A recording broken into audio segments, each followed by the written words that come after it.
yan ay ang ball number 31. Ball number 31. Meron po, ibabalik natin ang ball number 31 upang makasama ulit sa natirang 37 retro balls na nasa ating musikular para sa pagpili ng pangalawang winning numbers. Timer ready. Timer ready.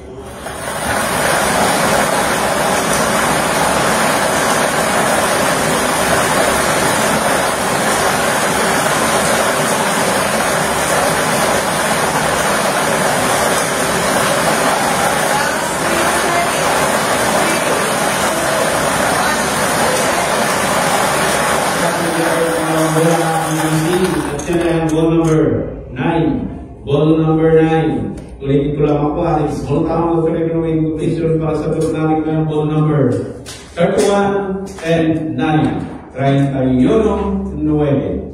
Ay, ito na naman po ating panel para po sa ating official draw results.